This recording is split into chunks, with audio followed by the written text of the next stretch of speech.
Board સફેદ દેખાય છે આમ. ચાલો વાર્ષિક હિસાબનું મટીરીયલ 10મો દાખલો. મટીરીયલ નહીં હોય તો આજુબાજુમાં બેન જોજો, નહીં તો દાખલો કઈ આવડે નહીં. ચોપડીમાં કયા નંબર? ચોપડીમાં પેજ નંબર 96. ફોનમાં કાઢો, જેમાં કાઢે તેમાં પેજ નંબર 96. પેલો કા છે? ભગવાનનો ધ્રુવ. આજુ આવવાનો, આજે નહીં આવવાનું કે આવ્યો જ.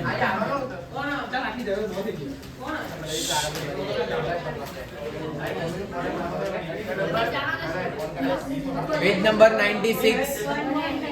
196. કોઈ પેજ નંબર પેલામાં પીડીએફ છે આપણા ગ્રુપમાં વાર્ષિક હિસાબ એવું જ છે.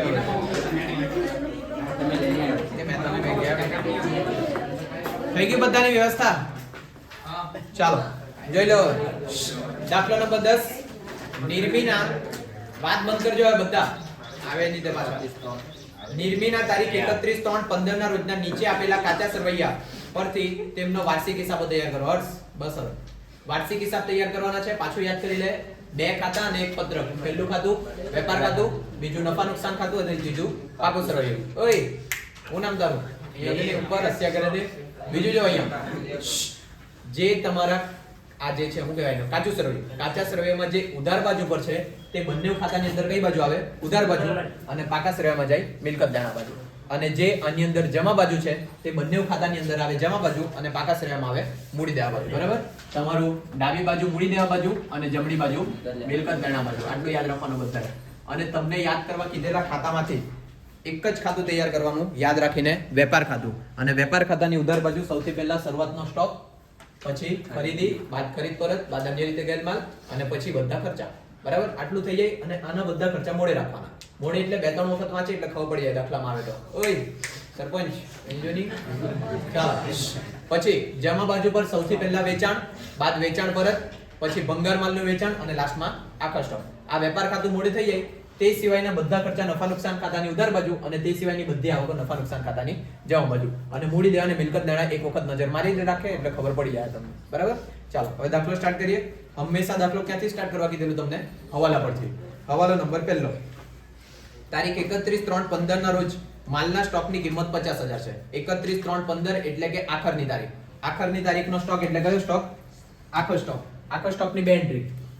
વેપાર ખાતાની જમા બાજુ એક આવી ગયો આખો સ્ટોક. કેટલા રૂપિયા છે? 50. અને બીજી એન્ટ્રી મિલકત નાણા બાજુ. અહીંયા લખે આખર સ્ટોક. કેટલા રૂપિયા? 50,000. વાર્ષિક હિસાબમાં તમારી ચાંદ ડૂબતી નહીં મળે, ખબર પડી ગઈ છે મને. હા ને? આખર સ્ટોક. આખર સ્ટોક આવે એટલે એની બે એન્ટ્રી, પહેલી વેપાર ખાતાની જમા બાજુ અને બીજું મિલકત નાણા બાજુ. બરાબર? આગળ વધીએ. બીજો હવાલો. તારીખ 31/3/15 ના રોજ ધંધામાં આગ લાગવાથી 8,000 નો માલ આગથી બળી ગયો અને વીમા કંપનીએ 70% રકમનો દાવો મંજૂર કર્યો. ચાલો આ વસ્તુ સમજવા જેવી છે. મેં તમને અત્યાર સુધી કીધેલું છે હવાલાની કેટલી એન્ટ્રી થાય? હંમેશા 2. પણ કોઈક વખત 2 થી વધારે અથવા તો કોઈ વખત એક જ એન્ટ્રી બી થઈ શકે. આ હવાલા નંબર કયો આવ્યો? બીજો ને? ચાલો હવાલા નંબર બીજામાં એમ કીધેલું છે શેનાથી નુકસાન થયું તમને? ધંધામાં આગ લાગવાથી 8,000 નો માલ બળી ગયો. ચાલો બોર્ડ પર જોજો. માલ બળી ગયો. કેટલાનો માલ બળી ગયો? 8,000 નો. પછી એમ કીધું વીમા કંપનીએ દાવ મંજૂર કર્યો. એટલે અહીંયા માઈનસ કરીએ. વીમા કંપની કેટલા ટકા મંજૂર કર્યો છે? 70%. એટલે કેટલા થવાના? 5,600 થાય કે કરો તો 70%. બરાબર? અને માઈનસ કરો કેટલા આવે? 1,400 કે 2,400? 2,400. બરાબર છે આટલું? હવે અહીંયા સમજો. તમારા ધંધામાં આગ લાગી, એમાંથી તમારો 8,000 નો માલ બળી ગયો અને વીમા કંપનીએ દાવ મંજૂર કર્યો. વીમા કંપનીએ દાવ મંજૂર કર્યો એટલે વીમા કંપની એટલા પૈસા આપણને આપશે, ઇન્સ્યોરન્સ લીધેલું છે તેનું. અને આ 2,400 રૂપિયા શું થયું તમારું? નુકસાન. આટલું ખબર પડે બધાને? આ ગણતરી એકદમ સાદી સિમ્પલ છે. 8,000 નો માલ બળ્યો, વીમા કંપની આપણને 5600 આપશે, તો આપણા ધંધાનું નુકસાન કેટલું થયું? 2,400. તો બોર્ડ પર જો 8,000 નો જે મારો માલ બળી ગયો તે મારા માટે શું કહેવાય? અન્ય રીતે ગયેલ માલ કહેવાશે. આ ખબર પડે? 8,000 નો માલ બળ્યો તે મારા માટે અન્ય રીતે ગયેલ માલ. પછી વીમા કંપની મને 5,600 આપશે એટલે મારા માટે શું કહેવાય? લેણું. શું કહેવાય? લેણું. એટલે આ બીજું ખબર પડી લેણું. અને આ 2,400 રૂપિયા તમારું ફિક્સ છે. શું? નુકસાન. એટલે આ ટોટલ 3 એન્ટ્રી થાય. ધ્યાન રાખજો આટલું. સૌથી પહેલા અન્ય રીતે ગયેલ માલ. અન્ય રીતે ગયેલ માલ એટલે અહીંયા ખરીદીમાંથી વાત થઈ. એક લીટી શરૂઆતના સ્ટોકની છોડો, પછી ખરીદી, બાદ ખરીદ પરત પછી જે આવે અહીંયા એક લીટી છોડીને એમાંથી શું માઈનસ કરવાનું? અન્ય રીતે ગયેલ માલ. ખબર આટલું બધાને? અને જો પહેલા ખરીદી બાદ ખરીદ પરત પછી અન્ય રીતે ગયેલ માલ. પણ નીચે એક વખત ચેક કરી લો. નીચે એટલે જે હવાલા આપ્યા છે ને બીજા કોઈ ખરીદીને લગતો હવાલો દેખાતો છે? નંબર 4 દેખાય? 6000 ઉધાર ખરીદેલ માલની અને 1000 ઉધાર ખરીદ પરતની નોંધ થઈ નથી. એટલે નોંધ કરવાની બાકી છે ખરીદી અને ખરીદ પરતની. તો જો અહીંયા અન્ય રીતે ગયેલ માલની નોંધ આપું તેના પહેલા બંનેની નોંધ આપવા પડશે મારે. બરાબર? ખરીદી હવે પહેલો હવાલો શું છે ચોથામાં? 6000 ના ઉધાર ખરીદેલા માલની અને 1000 ઉધાર ખરીદ પરતની નોંધ થઈ નહીં. એટલે 6000 જલ્દી બસો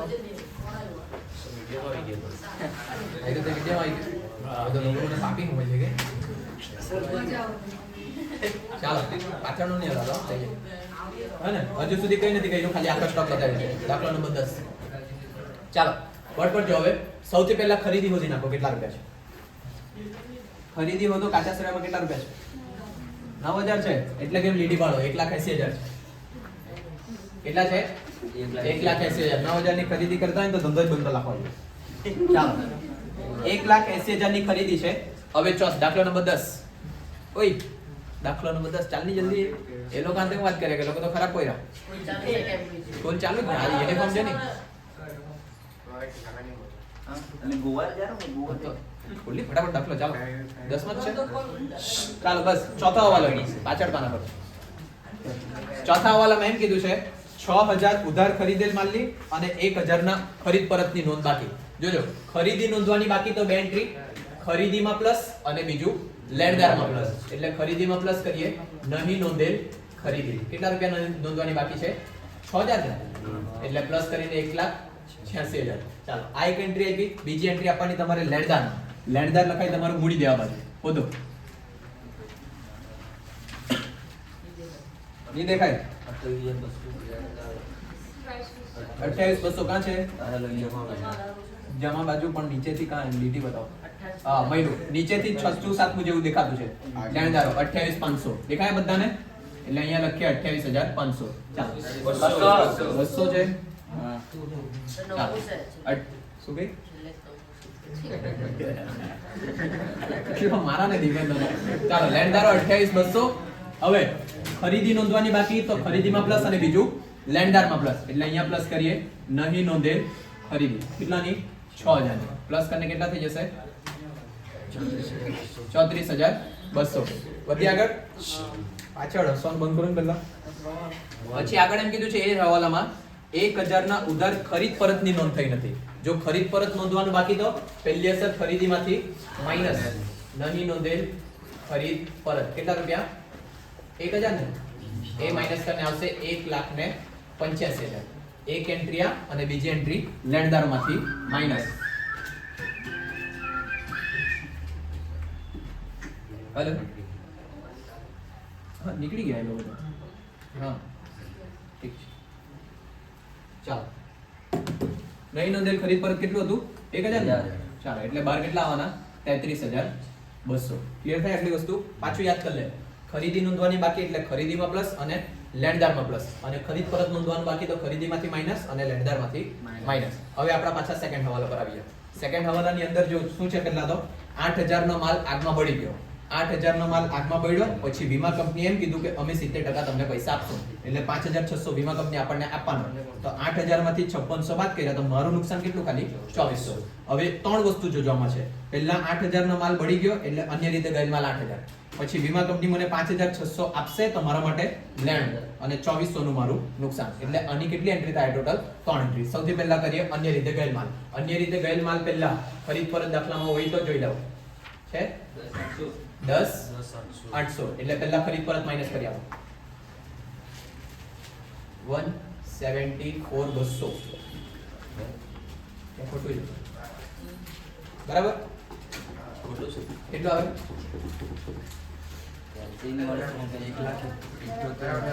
બરાબર છે. ચાલો આગળ વધીએ. ખરીદ પરત માઈનસ કર્યું એના પછી શું માઈનસ થાય? અન્ય રીતે ગયેલ માલ. અન્ય રીતે એટલે શેમાં? આગમાં બળી ગયેલો છે ને? ચાલો તો અહીંયા માઈનસ કરીએ આગથી બળી ગયેલ માલ. કેટલાનો આગથી બળી ગયો? 8000.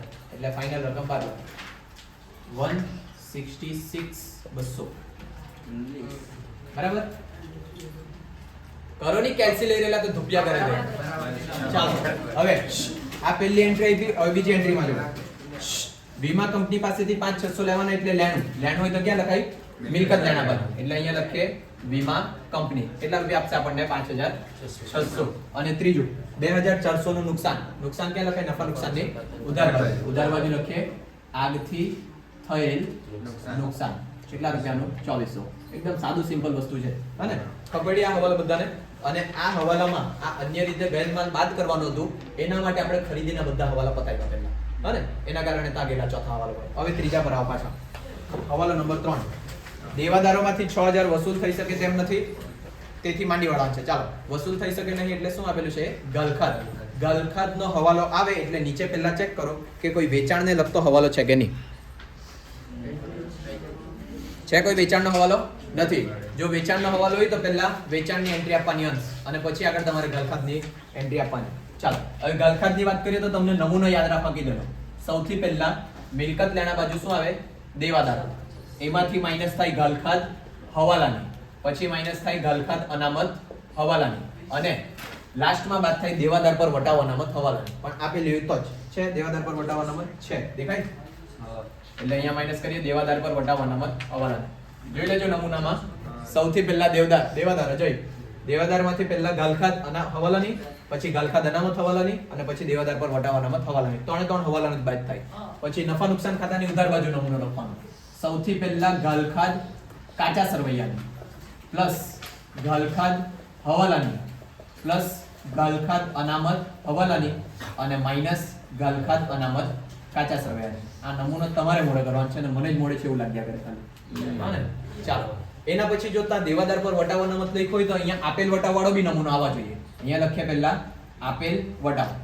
આપેલ વટાવની અંદર પ્લસ કરવાનું દેવાદાર પર વટાવ અનામત હવાલાની અને માઈનસ કરવાનું દેવાદાર પર વટાવ અનામત કાચા સરવૈયાની આટલો નમૂનો મોડે રાખો તો તમને સારામાં સારી એન્ટ્રીના માર્ક્સ મળી જાય અને ધ્યાન રાખજો અને મોડે થઈ જાય કે હાર્ડ નથી દેવાદારોમાંથી પહેલા ગલખાત હવાલાની પછી ગલખાત અનામત હવાલાની પછી દેવાદાર પર વટાવ અનામત હવાલાની આટલું થયું પછી નફા નુકસાન ખાતાની ઉધાર બાજુ પહેલા ગલખાત બે વખત ગલખાત અનામત પહેલું ને છેલ્લું કાચું શ્રેણીનું વચ્ચે બંને હવાલા પડે એટલું ખબર ગોખી રાખજો અને જો દેવાદાર પર વટાવ અનામત હોય ને તો જ તમારે આ નમૂનો લખવાનો નહીં તો આનું કામ નથી હવે પહેલા એન્ટ્રી મારવાનું અહીંયાથી સ્ટાર્ટ કરવાનું દેવાદારો હતો તમારા કાચા શ્રેણી 81 કેટલા 81 પૂરા ચાલો પછી મળ્યું છે બધાને એ પેલા દીપેનને ગણી આપજો ઉપર નીચેથી કેટલા નંબર હોય છે તે હને દેવાદારો 81000 દેખાયા બધાને ઉપરથી છે 7-8 નંબર ચાલો હવે હવાલામાં જો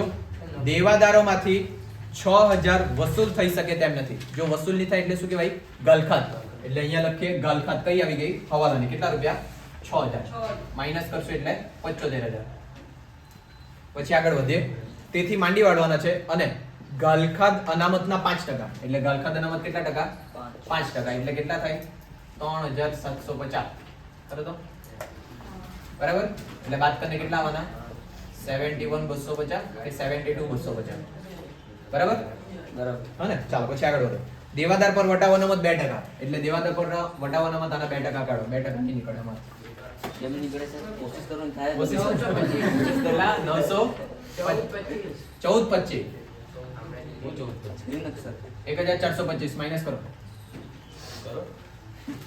69825 આગળ આટલા બધાના આ ત્રણ રકમ ખબર પડી હવાલામાંથી મૂક્યું પહેલા એમ કીધેલું હતું 6000 વસૂલ થઈ શકે નહીં એટલે ગલખાત પછી એ બાદ કરીને જે પૈસા આપ્યા તેમાં ગલખાત અનામત કીધું છે 5% એ માઈનસ કર્યું પછી જે રકમ આવી તેના પર દેવાદાર પર વટાવ અનામત કેટલી ટકા કાઢી 2% એમ કરીને તમારી આ ફાઇનલ રકમ આવી હવે અહીંયા ગલખાત કાચા સરવૈયામાં ગલખાત હતો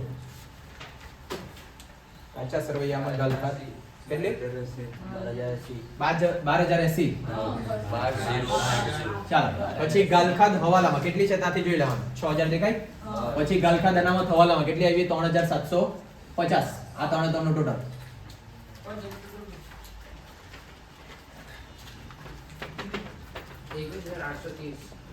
ચાલો હવે એમાંથી માઈનસ કરવાની ગલખાત અનામત કાચા સરવૈયાની બધો કાચા સરવૈયા કેટલા 12600 કેટલા 9230 12 લખવાના 9230. ચાલો હવે આપેલ વટાવો બોલો.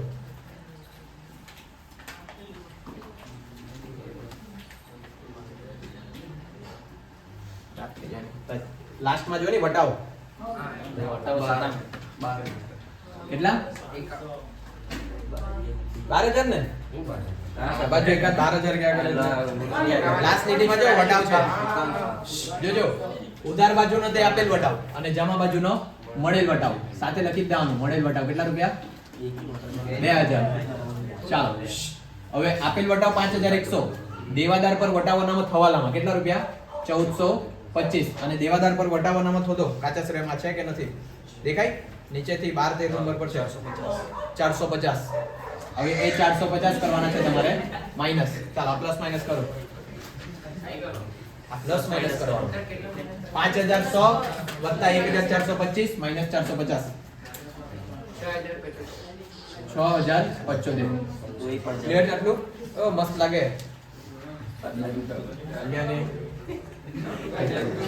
ચાલ આગળ હવાલો નંબર ચોથો પૈતો પાંચમો. હવે પાંચમો હવાલો જો કાયમી મિલકતો પર 10% લેખે ઘસારાની જોગવાઈ કરો. હવે હોદો તમારા દાખલામાં કાયમી મિલકતો નામનું કઈ આપ્યું છે? નહીં દેખાય. સાઈડને દેખાવું તો એટલે તો કાયમી મિલકતો નથી આપેલું એટલે તમારે નક્કી કરવા પડે કે આ બધામાંથી કાયમી મિલકત કઈ. કાયમી મિલકત એટલે કે જે ધંધામાં કાયમ માટે રોકાયેલી હોય તે એક જ વખત તમે ઇન્વેસ્ટ કરે અને કન્ટિન્યુ લાંબા સમય સુધી રોકાઈ જાય. જમીન મકાન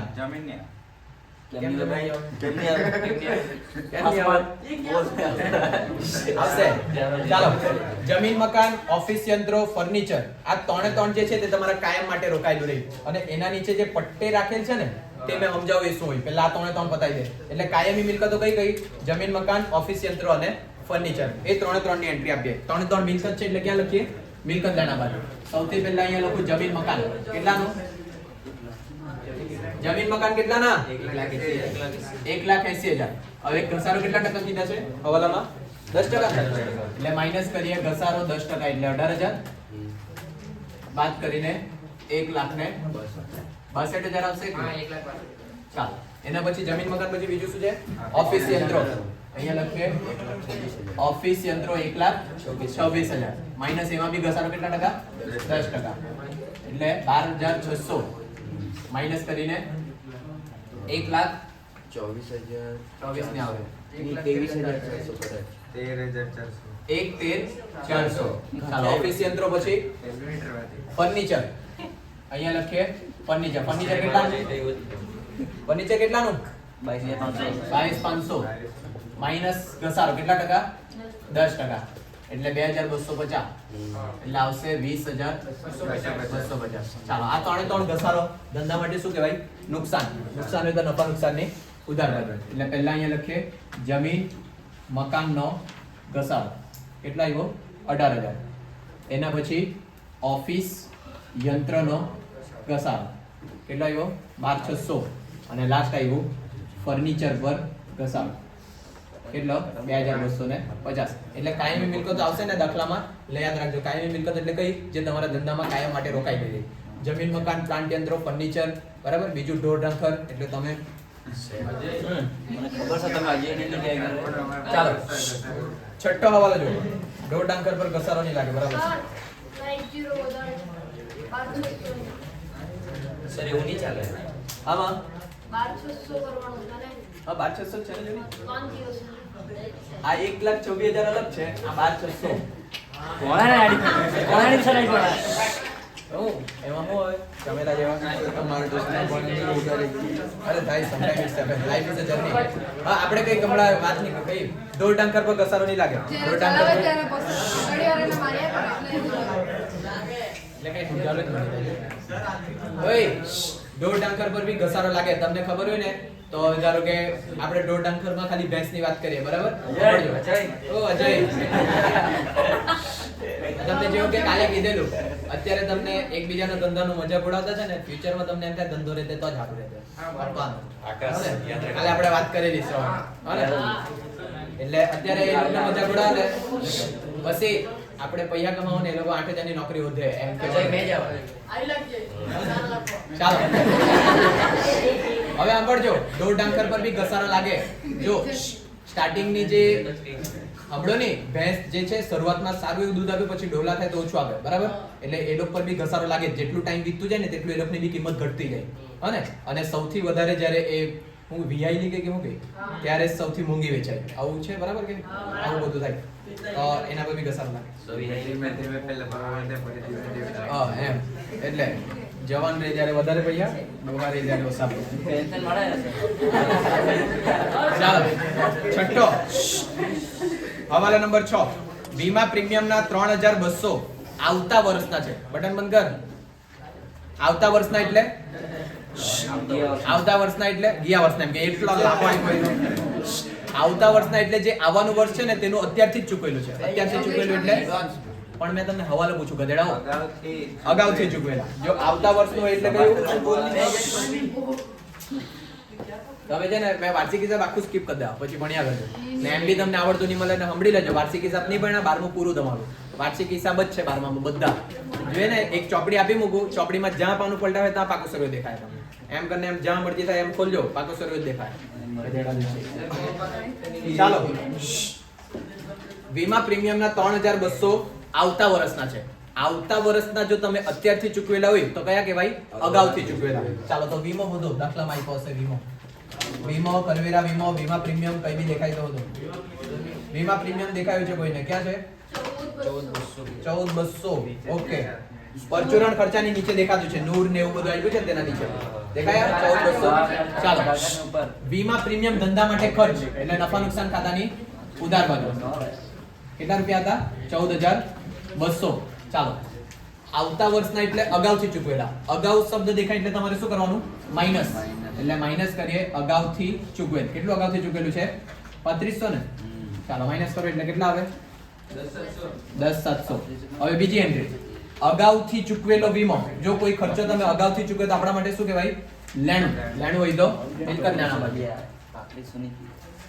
કેટલા આપેલા છે સર 3200 છે 3200 માઈનસ કરો એટલે કેટલા બચે 11000 યસ બરાબર ચાલો એટલે રકમ બદલીએ અગાઉથી ચૂકવેલ વીમો કેટલો 3200 ચાલો આગળ લાસ્ટ સવાલ 50% કમિશન મળેલ છે આનો અર્થ શું થાય 50% કમિશન મળેલો છે એટલે ગુજરાતીમાં જ વાક્ય છે અડધો મળ્યો છે તો અડધો મળવાનો બાકી છે ક્લિયર ખબર પડે આટલું કમિશન વધુ તમારા દાખલામાં મળેલ કમિશન 450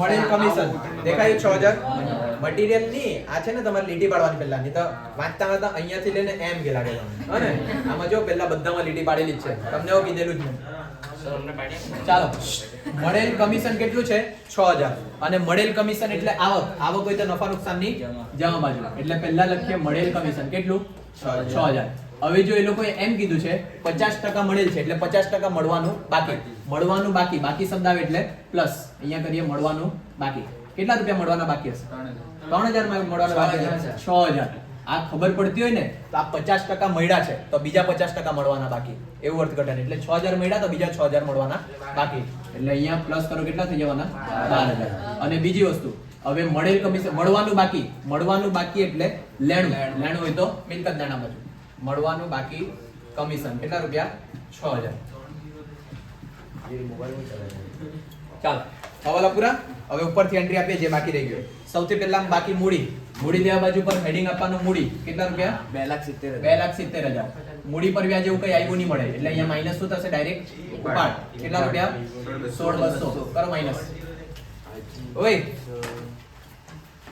270 માંથી 1,6,200 2 લાખ કાથી 25,000 53,800 ચાલો મૂડી ઉપાડ પૈતું પછી જમીન મકાન ઓફિસ યંત્ર અને ફર્નિચર પતી ગયું પટ્ટે રાખેલ મકાન પર આવ્યા એટલે પહેલા પટ્ટે રાખેલ મકાન આવે એટલે શું કહેવાય મિલકત એટલે અહીંયા રાખીએ પટ્ટે હા બતાવો પટ્ટે રાખેલ મકાન કેટલા રૂપિયાનું છે 45,000 ચાલો હવે જ્યારે છે ને તમે કઈ બી વસ્તુ ભાડેથી લઈ ધારો કે આ મકાન મેં ભાડેથી લીધેલું છે તો આમાં મેં દર મહિને ભાડું ચૂકવું 7,000 આ ખબર પડે આટલું નોર્મલ વસ્તુ જે તમને બી ખબર જ છે. આમાંથી જે કોઈનું ઘર હશે ભાડે પડતા આવી રીતના દર મહિના પતે એટલે ચૂકવ્યા કરે.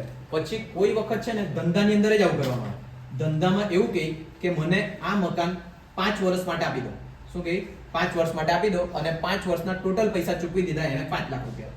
એટલે કે 5 વર્ષ સુધી હવે તમારે બોલવાનું નહીં. આવું કેમ કરે?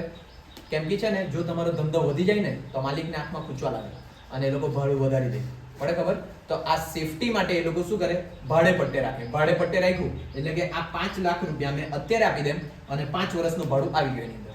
પણ આપણે જે વાર્ષિક હિસાબ તૈયાર કરીએ તે 1 વર્ષનો તૈયાર કરીએ. અહીંયા કેટલા વર્ષના પૈસા છે? 5 વર્ષના. તો 5 વર્ષના અત્યારે જો એ 5 લાખ રૂપિયા જે મેં ખર્ચો કર્યો છે, હવે એમ સમજીએ ધારો કે માલિક છે, માલિકને મેં 5 આપ્યા 5 વર્ષ માટે, પણ મેં જો દુકાન ખાલી કરીને જામ તો ગમે ત્યારે એ પૈસા પાછા લઈ શકું.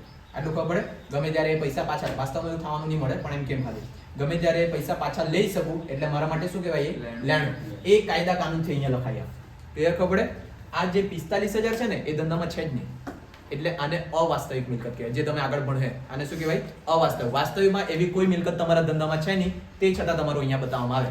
તો હવે મેં એમ કેમ કે આ 5 લાખ રૂપિયા મેં ડીલ કરી 2019માં. તો 2019માં મેં 5 લાખ બતાવ્યો મારા ધંધામાં. આ કેટલા વર્ષ માટે છે? 5 વર્ષ માટે. તો દર વર્ષે કેટલા રૂપિયા? 1 લાખ. તો એ પહેલું વર્ષ પૂરું થાય 2019નું, તો આમાંથી 1 લાખ મેં બાદ કરી દેવા એટલે 2020 માટે મારા પર હવે કેટલા કહેવાય? ખાલી 4 લાખ. એવી રીતના એ 5 વર્ષ સુધી માઇનસ થતું જાય અને છેલ્લે ઝીરો થઈ જાય. ક્લિયર ખબર? આટલું આ હોય ભાડે પટ્ટે રાખેલ મકાન. આને શું કહેવાય? અવાસ્તવિક મિલકત. એવી જ રીતના જાહેરાત ઝુંબેશ ખર્ચ, સંશોધન વિકાસ ખર્ચ જ્યારે આવશે ત્યારે જ સમજાવવા, અત્યારે ગુચવાડામાં નહીં પડવાના આપણે. ઓકે. ખબર પડી આ બધાને? ચાલો તો હવે અહીંયા જોઈ લો. પટ્ટે રાખેલ મકાન ક્યારથી ભાડે પટ્ટે રાખ્યું છે? 1/4/14 થી. અને આપણું વર્ષ જો ઉપર પૂરું થાય 31/3/15 એટલે આપણા જ વર્ષની વાત કરતા છે આ લોકો. આપણા જ વર્ષે આપણે ભાડેથી રાખ્યું છે. કેટલા વર્ષ માટે? 5 વર્ષ માટે. અને 45,000 છે ને, જોજો અહીંયા બધા. આમાંથી આપણે માંડી વાળવાનું. માંડી વાળ્યા 45,000 ભાગ્યા કેટલા કરવાના મારે? 5 એટલે 9,000 હશે દર વર્ષે. માઇનસ કરીને કેટલા આવવાના? 36,000. બરાબર? અહીંયા જો 45,000 નું ભાડે પટ્ટે રાખેલું 5 વર્ષ માટે, તો 1 વર્ષના શોધવા હોય તો 45,000 ભાગ્યા 5. 1 વર્ષના કેટલા? 9,000. એટલે દર વર્ષે મેં 9,000 માઇનસ કરતો જાઉં. બરાબર? હવે આ મિલકત હતી, એ મિલકત તમારી ઓછી થઈ તો ધંધા માટે નુકસાન. નુકસાન હોય તો નફા નુકસાનની ઉધાર બાજુ. અહીંયા લખવાનું માંડી વાળેલ ભાડો પટ્ટો. શું લખવાનું? માંડી વાળેલ ભાડો પટ્ટો. કેટલાનો? 9,000. ક્લિયર થયું? બહુ સાદી સિમ્પલ એન્ટ્રી છે. ઘસારા જેવી જ એન્ટ્રી એવું યાદ રાખી લેવાનું. હા ને? ભાડા પટ્ટાની એન્ટ્રી કોના જેવી? ઘસારા જેવી. હજુ છે ને તમારા બુકમાં એક દાખલો છે જેમાં ભાડા પટ્ટાની ગણતરી થોડી કડવીતરી છે અને એ દાખલો બી પૂછાતો છે કોઈક વાર. ચાલ આગળ વધીએ. વેચાણ. વેચાણની એન્ટ્રી આવી ગઈ? બાકી. ચાલો વેપાર ખાતાની જમા બાજુ પર લખીએ વેચાણ 4,50,500 કે પૂજા 50,000 પૂજા એમ કહેવાય. જો ખરીદ પરત પૈતું, દેવાદાર પૈતું, પછી દત્તુ પાસેથી 12% દરે લીધેલી લોન. આપણે જો લોન લઈએ તો ધંધા માટે શું કહેવાય? દેવું એટલે મૂડી દેવા બાજુ લખીએ દત્તુ પાસેથી લોન. કેટલાની લોન લીધી મેં? 27,000. એટલે અહીંયા લખી દઉં 27,000. હવે કાઉન્સમાં તારીખ આપી છે, ટકા આપ્યા છે, એટલે અહીંયા આપણે કાઢવા પડે લોનનું વ્યાજ. અહીંયા લખીએ દત્તુની લોનનું વ્યાજ. ચાલો કેટલા ટકા છે લોનનું વ્યાજ? 12%. એટલે કાઉન્સમાં લખીએ 12%. કેટલા રૂપિયાની લોન છે? 27,000. જોજો 27,000 પર 12% લેખે મહિના આપ્યા છે, તારીખ આપી છે કોઈ? 1/10/14. કાઉન્સમાં લખીએ 1/10/14 થી તમારું વર્ષ ક્યારે પૂરું થાય? 31/3/15 ને? કરો કેટલા મહિના થાય? કેટલા મહિના થશે? 1/10/14 થી 31/3/15. ઓય કુમાર, એક જ બાજુ કેટલા? 6 માસ. એટલે અહીંયા લખીએ 6 માસ. શું કહ્યું? એક જ બાજુ લાગેલ છે, બીજી બાજુ લાગેલ છે. ચાલો ગુણ્યા 6 ના છેદમાં 12 કરો. 5 મહિના થાય? જો આ 10 11 12 1 2 ને 3 કેટલા મહિના થયા? 6 મહિના. આ 10મો મહિનાની પહેલી તારીખથી ચાલુ થઈ એટલે 10મો બી ગણવાનો અને આ ત્રીજા મહિનાની છેલ્લે સુધી પૂરી થઈ એટલે ત્રીજો બી ગણવાનો. એટલે આ 6 માસ. બરાબર? ચાલો કાઢો કેટલા આવે? 1620. હવે આ શું આવ્યું? તમારું લોનનું વ્યાજ. હવે તમારે તમારા દાખલામાં જોઈ લેવાનું કે જૂનું કોઈ લોનનું વ્યાજ ચૂકવેલું છે કે કેમ. એના નીચે જો કોઈ લોનનું વ્યાજ દેખાતું છે? નથી ને? ચાલો જો પહેલા કોઈ જૂની લોનનું વ્યાજ ચૂકવેલું હોય ને તો તેની એન્ટ્રી પહેલા આપવાની, પણ એ જ્યારે દાખલા આવશે ત્યારે જ બતાવો, અત્યારે ગુચવાડતો નથી. હા ને? હવે આટલું તમારું લોનનું વ્યાજ ચૂકવવાનું બાકી. ચૂકવવાનું બાકી એટલે સૌથી પહેલા તમારા ધંધા માટે શું કહેવાય? દેવું.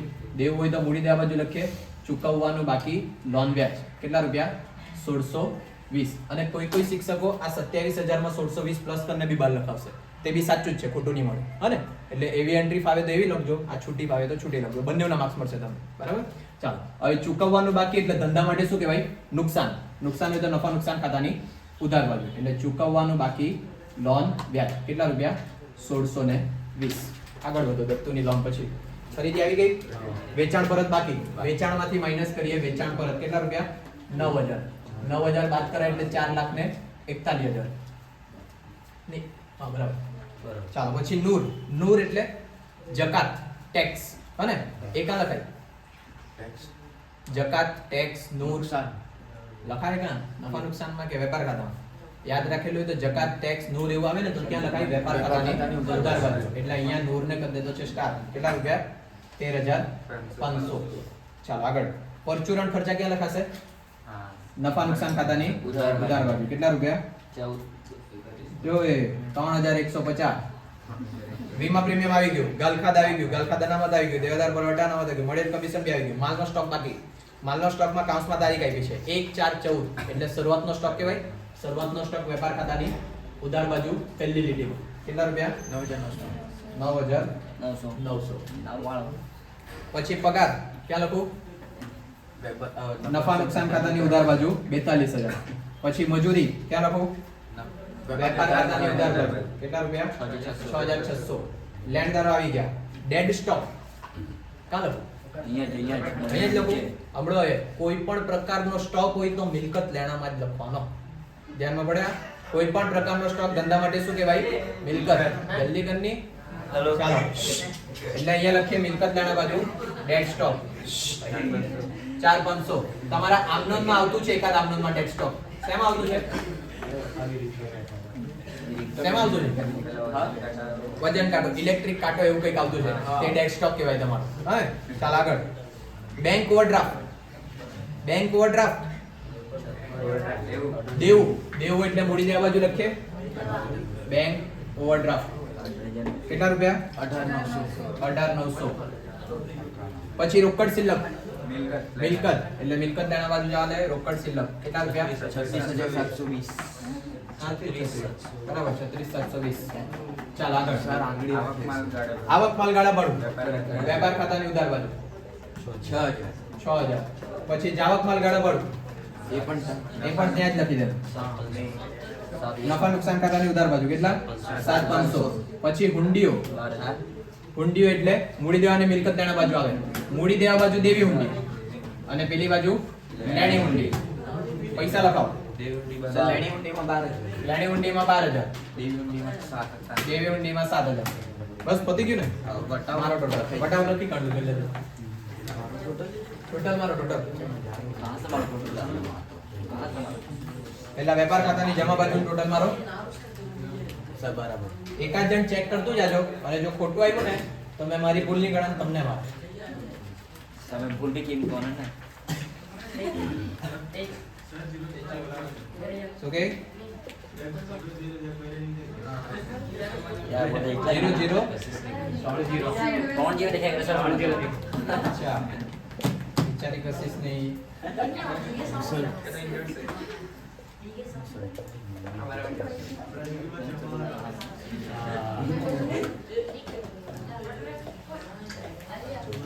बराबर है मारो ये बात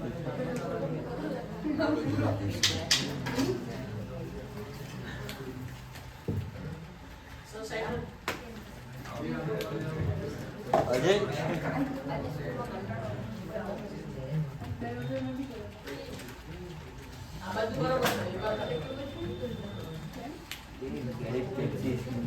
આટલા આવ્યા છે કે જો તો એક વખત હજુ તમે લખ્યું ને એટલે તો હા હા મળી આવે તમારા પર ભરોસો એ નહીં એકવાર પાછું ટ્રાય કરી જોઈએ આવ્યો નફો આ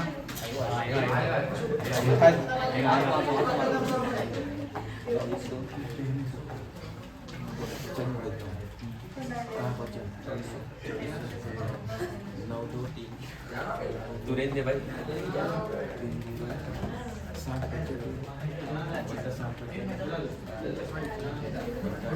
ચાલો એકાદ તો આવી ગયો છે મારો તો કઈ વખત આવી ગયો પ્લસ ચોખ્ખો નફો 177 975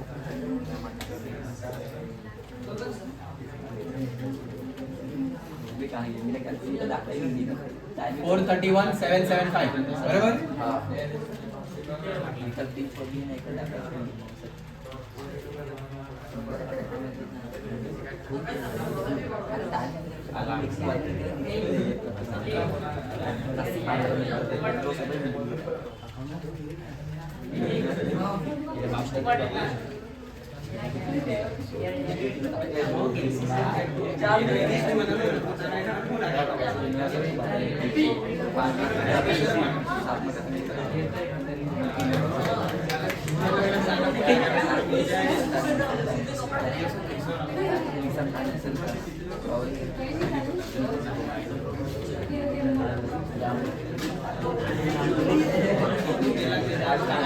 આટલો છે કે મારો તો આવી ગયો છે મારો બી આવી ગયો 288 800 177 975 આવી ગયો ને ચાલો પરફેક્ટ છે